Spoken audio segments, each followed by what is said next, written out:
Good afternoon, everybody. Welcome to the 15th Symposium of Irish Studies in South America. This is our last afternoon, and I hope you enjoy it as much as you have enjoyed all these days.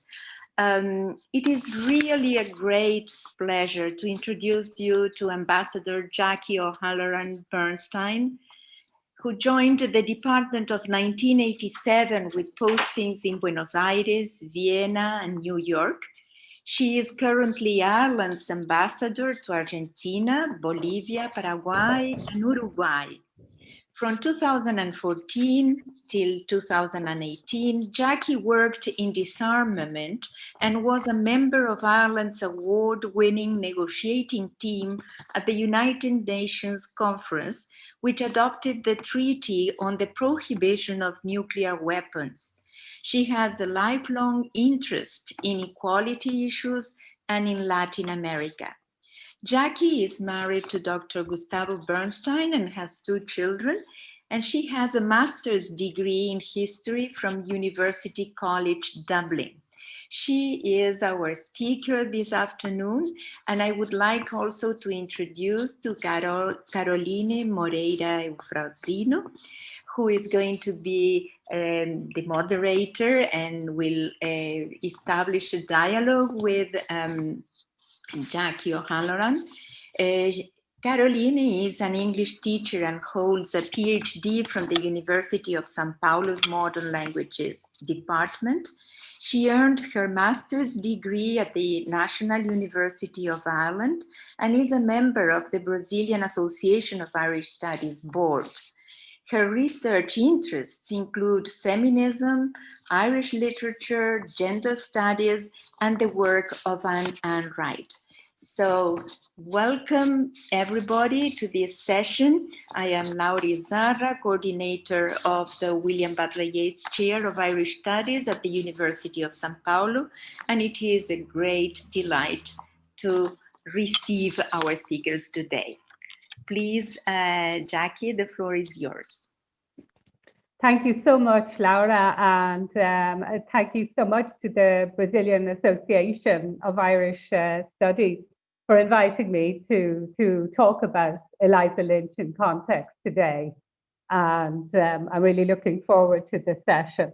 I know that you have Alan Gilson a bit later on, so I'm very conscious of perhaps being a little bit of an interloper as regards, knowledge and erudition around Eliza's life, but I wanted to bring this kind of slightly different perspective on Eliza's life, which I hope that the people watching will enjoy. The story of Eliza Lynch, uncrowned Queen of Paraguay in the mid-19th century, has become much better known in Ireland in recent times. This is partly thanks to the work of Michael Lillis and Ronan Fanning, with their interesting and readable book, Eliza Lynch, Queen of Paraguay, as well, of course, as the documentary film by Alan Gilson based on their work. Eliza's story as a partner of Paraguay's ruler, Francisco Solano Lopez, and de facto First Lady of Paraguay from 1860 to 1870, was of course always well known in Paraguay and to Paraguayan people and historians. In my own case, I first came upon the story of Eliza when, on my first posting to Buenos Aires in the early 1990s, I met a young female Paraguayan diplomat who told me that in her country, Ireland was well known, both for our national symbol, the harp, which we share with Paraguay, and also because of Eliza Lynch, whose story she told me. While fascinated by this unexpected Irish link with a country with which at that time we didn't even have diplomatic relations, it was many years later, as Deputy Director for the Department's Latin America and Caribbean Unit in 2014, that she crossed my path again, this time in the form of a request for background material for President Higgins, as he was going to attend and launch the Irish premiere of Alan's film about her life as part of the Dublin International Film Festival that year. I was also requested to attend the film launch in Paraguay a little later that year, but to my great regret, I had to decline owing to other commitments, and I only finally visited Paraguay for the first time in 2018, when I had the honour to represent Ireland at the inauguration of President Abdo Benitez. Many here will be familiar with the outline of Eliza Lynch's life, to the extent that it has been possible to trace it, as well as with the more lurid stories and scandals which were attributed to her and her contested personal history. This is particularly the case in Paraguay, but also in the countries that formed the Triple Alliance with which Paraguay faithfully went to war in 1864, Argentina, Brazil, and Uruguay. We know this from Eliza's attempts to respond to and refute the many calumnies which were spread about her, both in the years before the war as Solano Lopez's partner and also after his death. As well described in Michael Lillis and Ronan Fanning's book, Eliza could well be described as one of the first victims of what today we would undoubtedly call fake news. So what do we actually know? And I am relying heavily on Ronan Fanning and Michael Lillis' book here. She was born in Charleville, County Cork in 1833, though only ever admitted in time-honoured fashion for an Irish woman to having been born in 1835. She married at 16 a French chemist and officer in the French army, in a marriage which, while legal in England where it was performed, wouldn't have been recognised in France. But that marriage, for reasons we don't know, failed within a few years, leaving a now 19-year-old Eliza free to become the lover of the then 26-year-old Solano Lopez. For his part, Solano Lopez had been sent to Europe in June 1853 by his father, President Carlos Antonio Lopez, then director of Paraguay. His mission was to establish and develop relations with the French, Spanish, and Italian states, including the Vatican. Another major objective was to purchase weapons, rolling stock, and rails, as well as to hire professionals in engineering and medicine. In England, Lopez commissioned the gunship Taquari from the shipbuilder Blythe, and by late December had moved to Paris. This particular commission around the gunship would have brought Solano Lopez into the naval circles and shipbuilding circles in England. And we'll see that this is a factor in how he might have met Eliza. In England, he had been received by Queen Victoria, and now in France by Louis Napoleon. It was at this time that he met Eliza, who seems to have been living in Paris with her mother following the breakup of her marriage. Subsequent stories that Eliza was living as a courtesan or even a prostitute, and tales of Russian noblemen and other lovers have never been substantiated. As Eliza herself says in her declaration and protest, many years after these events, there wouldn't, in fact, have been time following the failure of her marriage for her to have established herself in the Parisian demi-monde of the time, or to have had the numerous sexual relationships attributed to her by her enemies. What seems far more likely is that at 19, and with a failed marriage, which was in any case of dubious legality behind her, this beautiful, educated, and attractive young woman sought and found the next best means to financial security for herself, the protection of a wealthy and well-connected man. In the context of the time, which is what I want to reflect on, this choice was a rational one. More than that, it was one of the few remaining to a woman of her background and education following the failure of her marriage.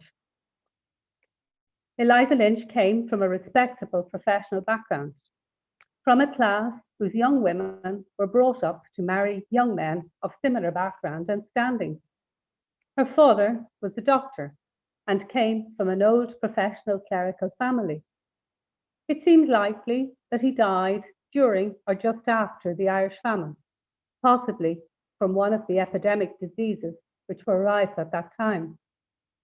Her mother came from a family of naval officers, and after her father's death, the young Eliza and her mother went to live with her uncle, a retired naval officer living in Boulogne-sur-Mer in France.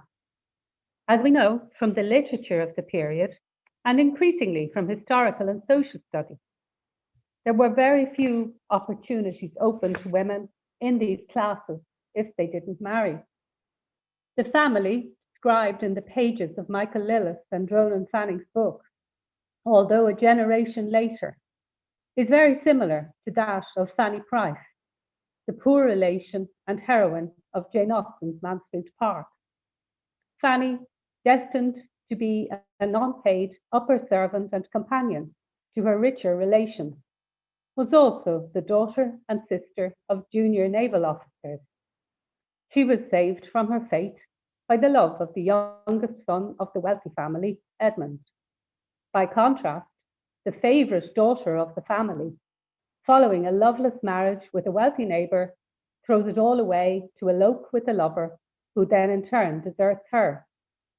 With her respectability gone, this character is doomed to live out her days on her father's charity, seeing no one and sharing a cottage with a maiden aunt. More contemporaneously, if we look at the lives of Anthony Trollope's female characters from this minor gentry, educated but poor professional classes, we see how limited the possibilities were for young, educated families, females with no money of their own.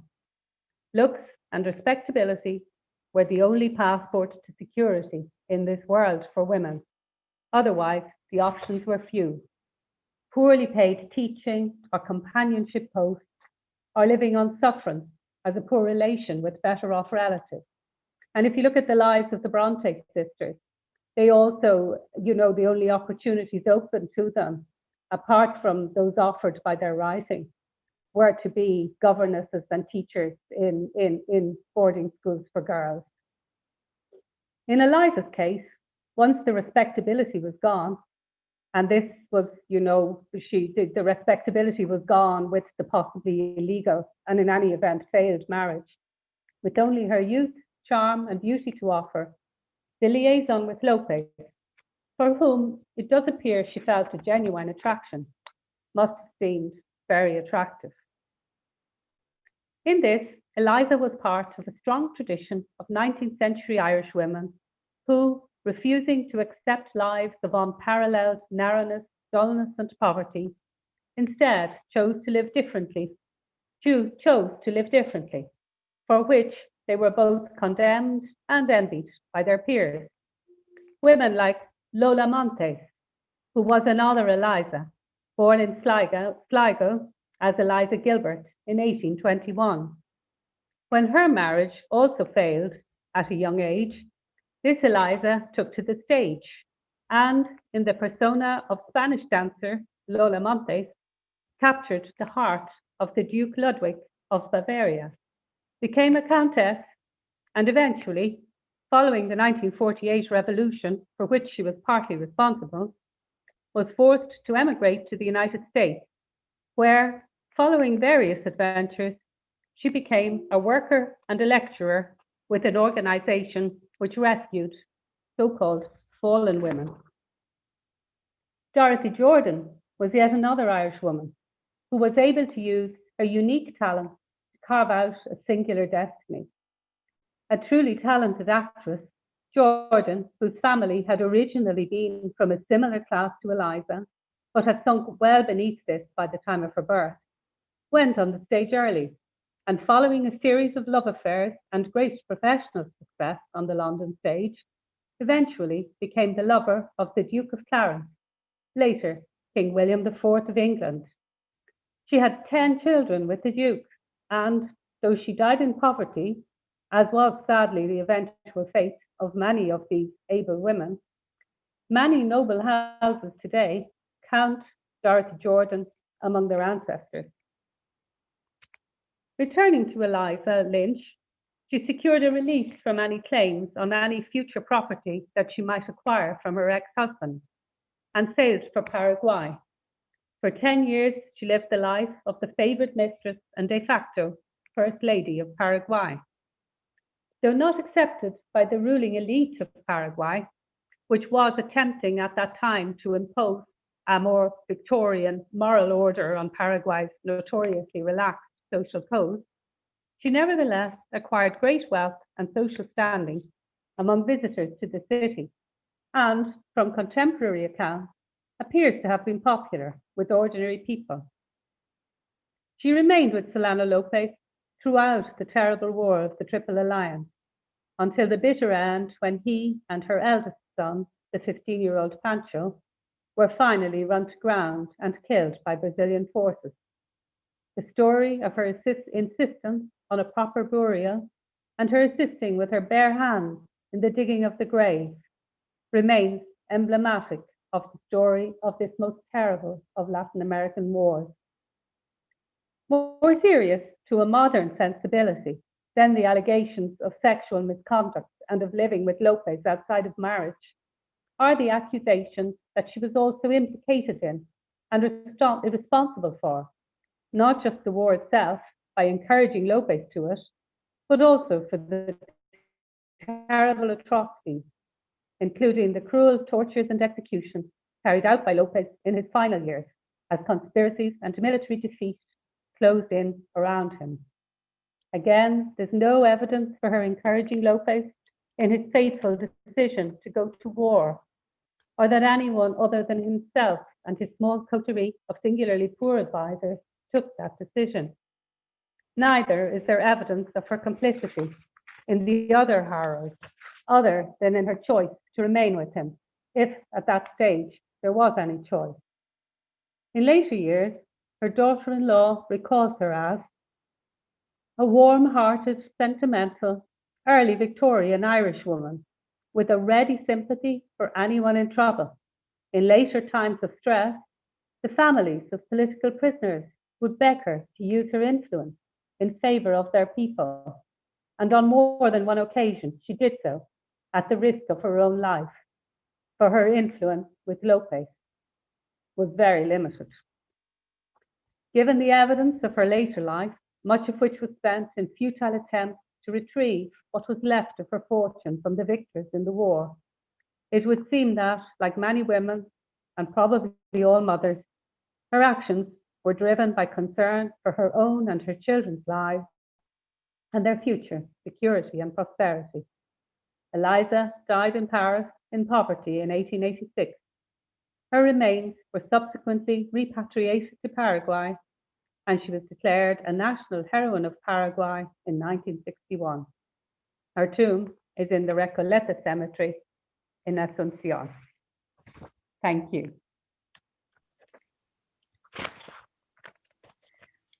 Thank you very much, Jackie. I think it's really very interesting to have this context that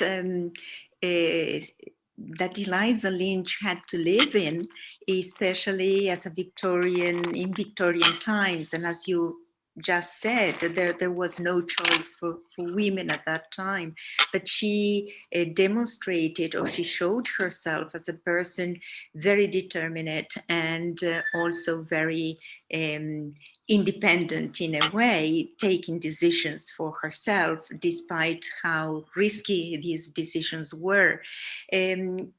Just to start and then to pass to Caroline, you mentioned Michael Lillis and Ronan Fannin's book, and I think that it is great because it's they recover all these extensive documentary background, and that was so important in order to understand better the figure of Eliza Lynch from a historical perspective, as well as from all the imaginary that created her figure. It is interesting that at the very end of that book, there is this protest or declaration that's the only writing that documentary writing that we find. And it's the way that she was attacked by the newspapers, by the press at that time. And one that it calls my attention a lot is Héctor Varelas, who was the founder of La Tribuna, that is a famous newspaper in Buenos Aires, that he also had a book about Eliza Lynch, presenting her exactly both sides of Eliza Lynch, what was said about her, and then as a prostitute or as a courtesan, and then also as the Queen of Paraguay, or the virtuous woman that brought also the arts to Paraguay. But then in the end, in this protest, she is attacking back the Tribuna, who said that all the people from Paraguay, when she was going back because of the president, Jill asked her that she could come and he was going to protect her. In the end, all the Paraguayans were being very much against it. I do not know if you could expand that part of the feeling of she coming back to Paraguay and then having to return immediately through Buenos Aires. Thank you, Laura. I think, yeah, that part of the story is quite, there's a lot of questions around it, because, you know, I think she believed she had been given to understand by Gail that she would be welcome, and particularly that the government, the provisional government, you know, that Gail was presiding over, were ready to welcome her and to protect her. And that then when she arrived, it was a very different reality, as you described. And it seems that they were not welcoming her, and they weren't, you know, prepared to protect her. So again, it's not very clear about the bit that I don't have very clear is whether the people were prepared for her coming, whether they genuinely, you know, had a negative attitude to her at that stage, given everything that had happened, or whether it was simply that the government, you know, misread the mood of the people, and then, you know, felt they had made a mistake themselves in inviting her to come back. But it's a very good question, because it's not. There's a lot of clouds around it, and of you know what the reality is. She obviously speaks to it from her point of view, but then there's the question mark, yeah, about what was the real response of the Paraguayan people to her returning. Thank you, Jackie. Caroline? So thank you, Jackie, for your talk, for your enlightening words about Eliza Lynch. So as Laura mentioned in the beginning, I worked on Anne Enright's novels. So I got to know Eliza Lynch through literature. Yes. Mm-hmm. So during my PhD, I work on The Pleasure of Eliza Lynch by Anne Enright. And for the first time, I heard of Eliza Lynch while I was, as a Brazilian, I got to know Eliza Lynch through the eyes of an Irish writer. So I think it's quite interesting how I could see my own culture and my own history through the eyes of an international writer. And there is a passage in The Pleasure of Eliza Lynch by Anne Enright, which really called my attention when she says, "Oh, Eliza, in fact, she did speak many languages. She romped in French, married in English, and she ate in the Irish of her childhood kitchen. Her fate now was in Spanish, and she would die in Guarani. which is to say, obscurely. The lover in her head spoke Russian in whispers. The devil in her head spoke Portuguese. And so that passage, while I was reading this book for the first time, really got my attention because it was saying that the devil in Eliza's Lynch head was spoke Portuguese, my Portuguese, like the Brazilian Portuguese. So it was referring to the language of my nation. So there was uh, I wasn't aware that people, Paraguayan people, uh, believed that Brazilian were responsible for their devastation. So, of course, we studied about the Triple Alliance War at schools, like in our history classes, but I didn't know what that meant for the Paraguayan people up to nowadays. So, my question is like, um, what place Eliza Lynch occupies, if I don't know if you know about it, but in contemporary Paraguayans' imaginary. So, okay, during the war, they considered her the queen of Paraguay, or after this period, we don't know. It's quite obscurely if the Paraguayan people accepted her or not. But and what about nowadays? Do you know if she's known, if she's talked about, if she's discussed in contemporary times?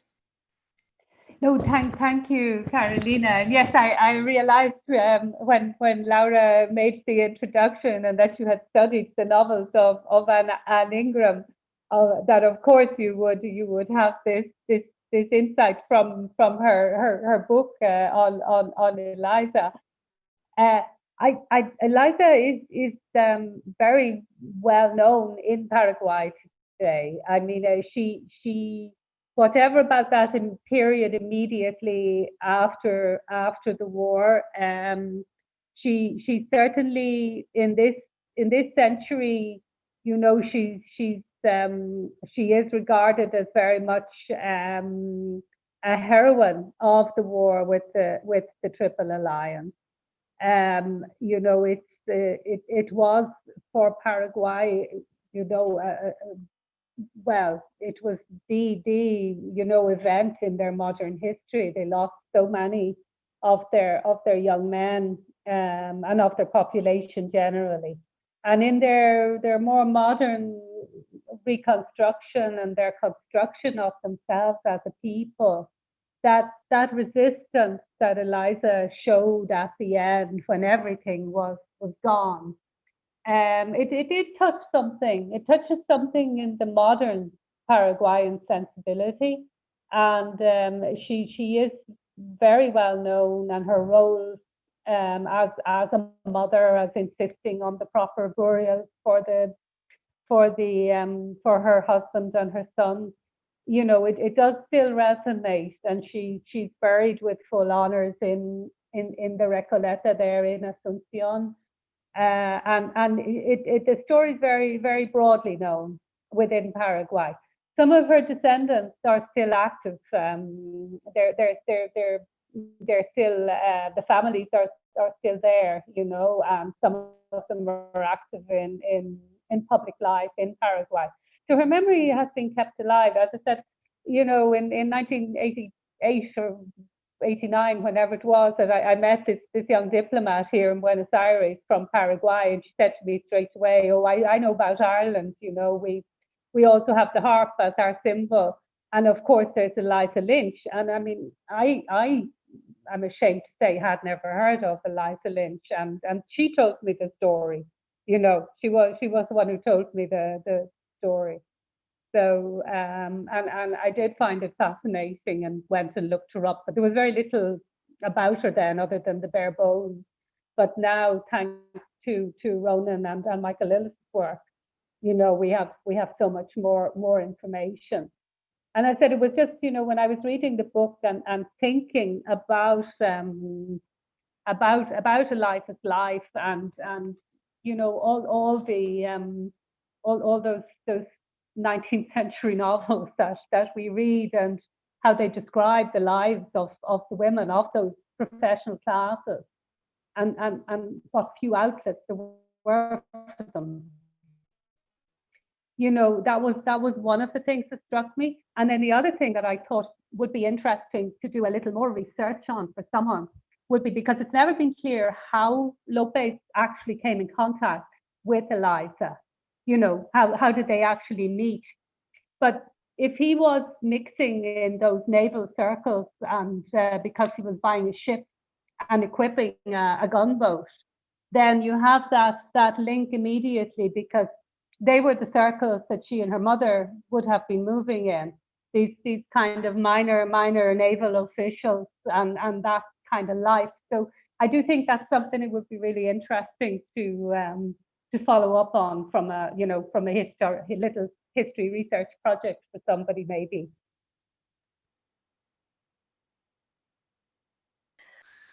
Laura, may I ask another question? Yes. So I'd like for you to talk a little bit to our audience of two, which I believe to be iconic moments in Eliza's life, which happened in Cerro Corá. Yes. So the first one was with the moment that she had to bury her husband. So I've read in different accounts, historical accounts, that was exactly how it happened. So the Brazilian soldiers refused to bury them, so she had to bury them with her. So this moment, I think it's really a painful and powerful. And at the same time, that as she was afraid, as she was by that moment, she thought that she could be killed with her children. And then she said no, she claimed the British citizenship. Yeah. So, which I believe is something really like smarty she has to do at that moment. So I'd like for you to talk a little bit about these two moments, because it's believed that Cerro Corá, it's a place of patriotism, isn't it, in Paraguay? And according to the historical accounts, I would like to hear a little bit about it. Yeah, I think you really have you've really got to the center of it there when you say it's in a way it's almost more about the story and the image of her digging the grave with her bare hands. And at this stage, whether that's the truth of what happened or not is almost irrelevant, because it's the story and the image that is what has stayed with people, and that stayed with Paraguayans as a symbol for them that they could still write their own stories. There was still a future. There was still something, even when everything is lost. There's still something there's still something you can achieve. So you had that on the one hand, that very strong emotional image, and then you had the very practical, self-preservation kicking in of immediately saying, I'm British, I'm a British subject, so you must take care of me, and you cannot kill me. And I mean, as you say, that showed that in spite of everything that had happened, she retained that strong self-protective instinct, both for herself and for the children. Just to claim, which was a very strong claim at that time, the protector and her children. And that would have come again from that family background of, growing up with British naval officers. And of course, at that time, Ireland was not an independent country, so she could claim British citizenship perfectly validly, and that was a claim that had power in those circumstances.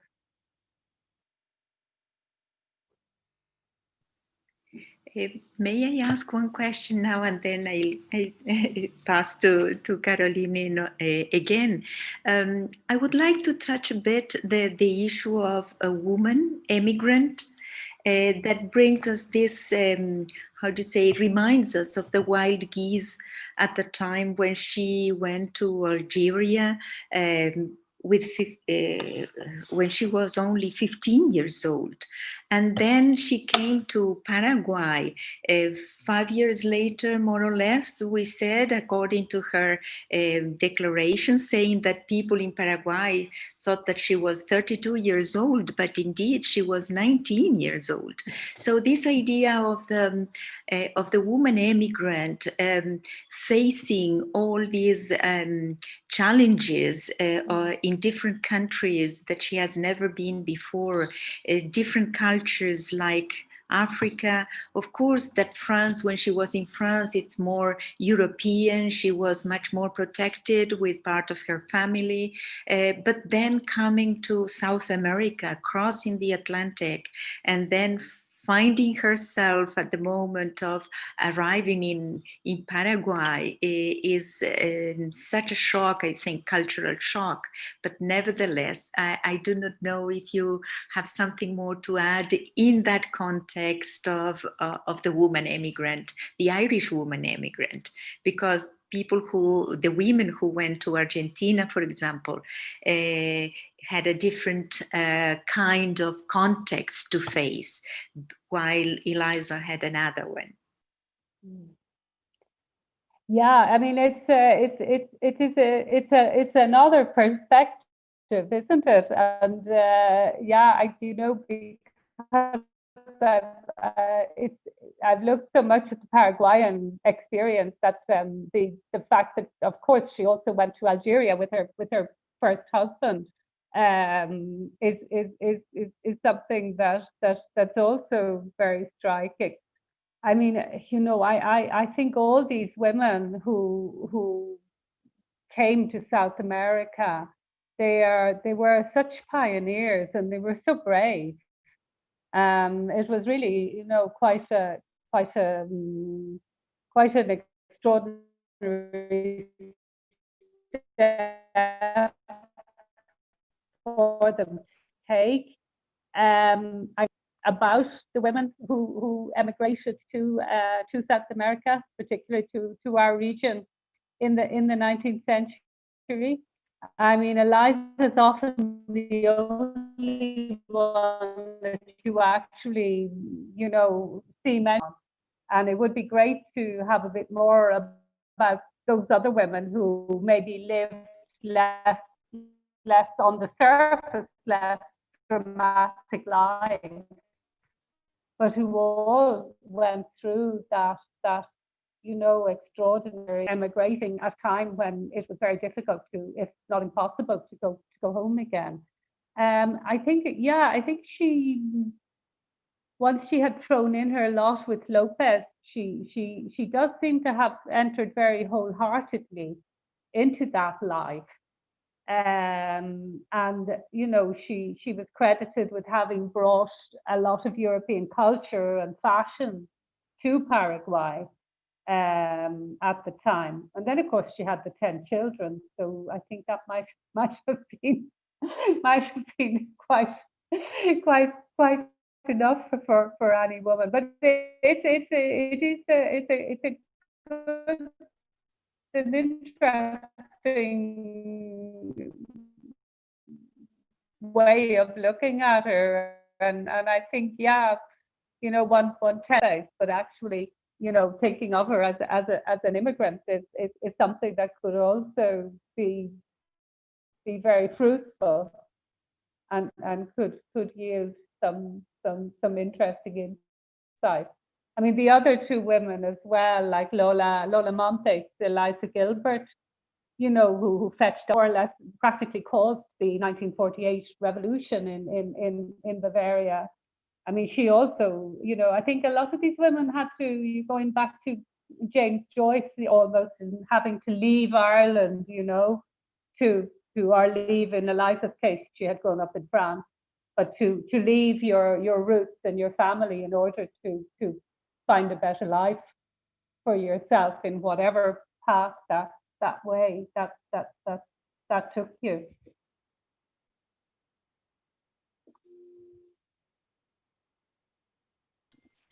So, Jackie, yes, there is a question here that Mariana asked, and she got curious to know why Solano didn't marry to Eliza. Was it because she was already married, or do you happen to know why they didn't officialize like the situation? I think it's a good question, since they did stay together for so long and they had the children, and to all intents and purposes, in modern times she would just be his partner, his wife, and there wouldn't be this question. I think probably she wasn't suitable for him in a lot of ways, because she had already been married, so there was this question of whether she was even free to marry, though her husband subsequently married somebody else. So that would have been part of it. And then, I mean, generally these very wealthy men, when they came to marry, they liked to marry, people from similar backgrounds to themselves, and people who were still virgins. I mean, this was also, a fetish almost of the wealthy elites of the time. I would think he would have, felt that, one, he didn't need to marry her, and also that it might not have been popular within his origin family and the elite in Paraguay, who would be not happy with but prepared to accept a mistress. But a wife would be maybe a step too far, even in a society that was a bit more fluid at that time.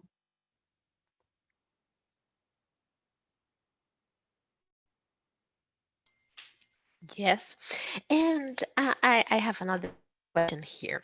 So, do you think we can state any parallels between Brazil and Paraguay and Ireland and Britain at that moment? I ask you because Michael Lillis said that Eliza Lynch didn't like to talk about her childhood because it reminded her of Ireland, of the Great Famine in Ireland, which was a period of devastation in her home country. So she didn't like to talk about her childhood because it was a very sad moment in her personal history and in the history of the country.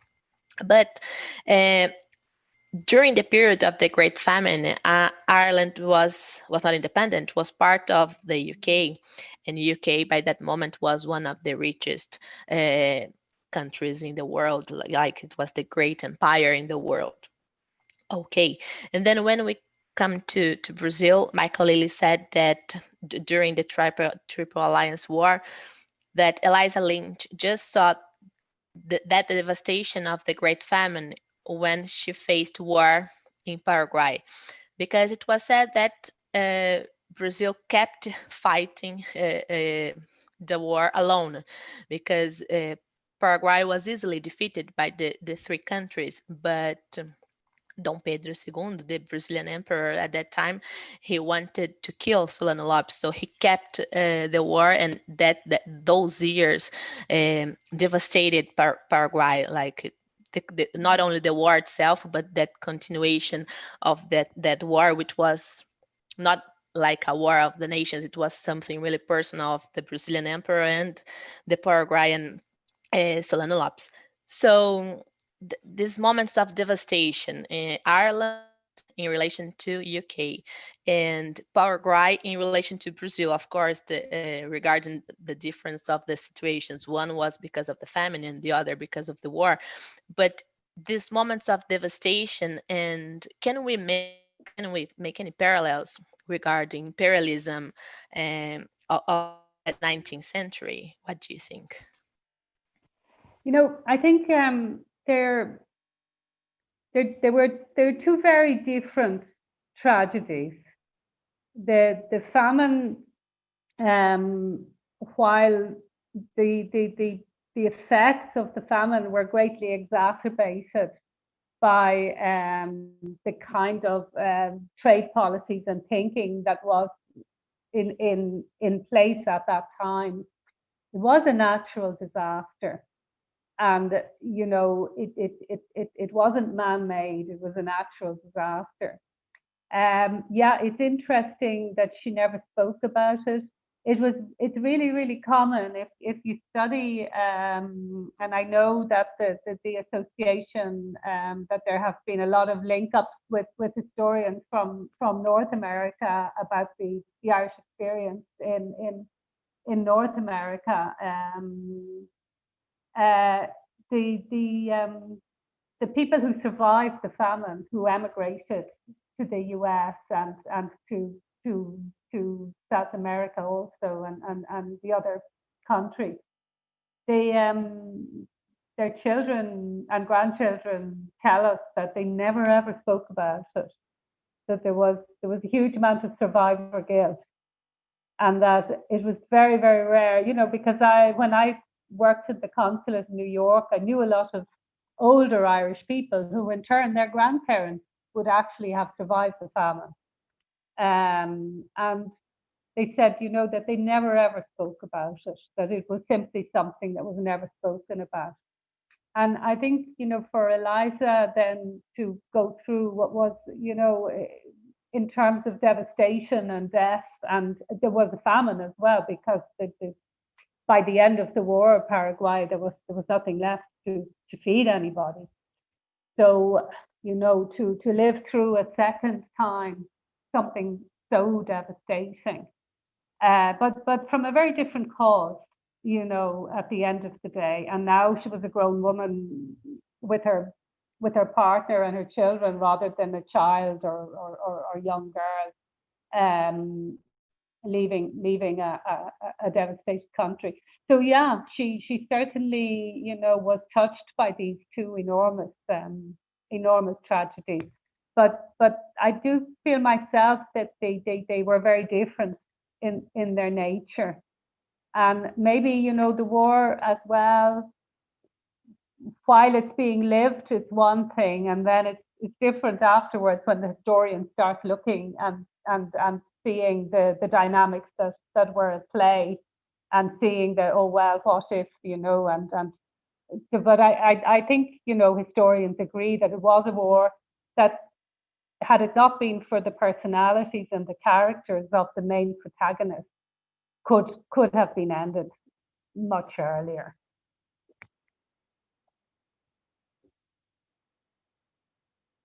Let me then ask another question. If we look at the bibliographical references about Eliza Lynch, we have seen that in the 60s, 70s, and mainly in the beginning of the 21st century, we have many fictional biographies being written, and also biographies. And I think that, of course, the fiction is the one that Anna Enright wrote in 2000, published in 2002. And in 2003, we have a kind of biography written by Shane Rees that was called The Shadows of Eliza Lynch. And then it's interesting, when we go back, we have seen many writers, depending on the, we would say, on the government at the time, the Paraguayan government of that time. We have biographies that praise Eliza Lynch as, and then of course they coincide with dictatorship in Paraguay, and those who vituperate her, that coincides again with the democratic government. So it is interesting to see, for example, in that last fictional biography of 2003, that it was the moment that the ashes of Eliza Lynch were being brought to Paraguay, and with Stroessner as the president of Paraguay. And so this idea of leaving or putting the ashes next to Solano Lopez and recognizing the value of her life for the Paraguayans. Do you think that this is something that continues in this way? As you said at the very beginning, we brought to how much Eliza Lynch is being talked nowadays in Paraguay, and if these conflicts and different tensions of her role as a woman in Paraguay, that she, according to her writings, her own writings and the manifesto, she was so much devoted to the hosted country, or to the country that she adopted. Yeah, I mean, I think there is still a residual, negativity, because she wasn't. I would come back always to the fact that she wasn't formally married to Lopez, and there is still a little bit of that is still there in modern day times. But I would think the broader view of her as a heroine and as somebody who played an important role in that history of the wars, the Triple Alliance, is the stronger view, and the one that is more broadly held in Paraguay today. And certainly, and you know, if you, as an Irish person, if you meet a Paraguayan, you know, they will immediately say to you, you know, regardless, like taxi drivers, you know, everybody, they will say, so, oh yeah, Yolanda, Madame Lynch, you know, she was Madame Lynch. So it's quite an amazing link for us to have with Paraguay. And the book and the film, you know, has been really important in underlying that link between the two countries and that common history.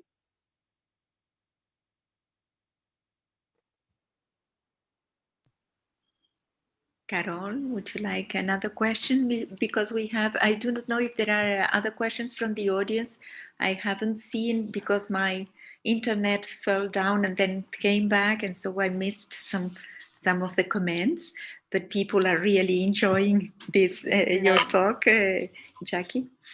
So yes, like the audience is saying that it's a very curious, it's a very interesting topic, and people are saying that they are interested to know a little bit more about Eliza Lynch. So it's a historical figure that really calls our attention here in Brazil, because I believe that's one clear connection in Ireland and Brazil. So this figure of Eliza Lynch is one of these figures that we can really connect to our history here. And there are some people saying that they are half Paraguayans. So there is a Carmen saying that she's half Paraguayan. So she's really enjoying this talk here. But as Mariana just told me, that we need to end this now, because I invite all the audience to keep connected, because in some minutes, in 30 minutes, we will start a talk with Alan Gisson and interviewing him about his film on Lynch, the Queen of Paraguay. So we are going to keep talking about Eliza during the afternoon. So I'd like to thank you, Jackie, very much for your talk and for kindly answering our questions and our curiosities here. And I think it was a great moment for us to get to know a little bit more about Eliza Lynch. I think we are all open and interested in keeping getting to know better this historical figure, because it helps us to understand better our own history. So I think it's really relevant, and it's a key character for us to understand our history in relation to the Triple Alliance War in Paraguay, in relation to Brazilian role in that war and the consequences for this country, which is our neighbor, which is said to to being facing all those consequences up to nowadays, and also in relation to gender studies. So it's the role, why she was considered the devil, if her role in this war was not so it may be seen. So she was not responsible for the war, but she's always considered as one of the mentors, that, oh, she was the one who kept saying to Solano Lopes that he had to get into war. So I think it's really interesting to get to know this character a little bit more. And I'd like to thank you for this moment here. Oh, thank you very much, Carolina, and thank you, Laura and Mariana. It's been a pleasure. I'm not a historian, but I hope very much that the talk may have inspired people to go and explore and find out more about Eliza and about the topics that we have been discussing this afternoon. Thank you very much. Thank you, Jackie. It is really a great honor to have you with us in this symposium. And you see, there are no borders. We are going and coming and keeping all together, building up this new kind of knowledge, we would say, because as you said, very little is known yet, and perhaps we could go further in the field of research about Eliza Lynch, about the Triple Alliance, and about the roles that all these people play, especially the Irish people in South America. Thank you very much. Thanks, Carol, for your questions, Laura, and for being here with us too. And let's see afterwards at 3:30 the next session. Thanks, Jackie. Bye-bye. Thank you.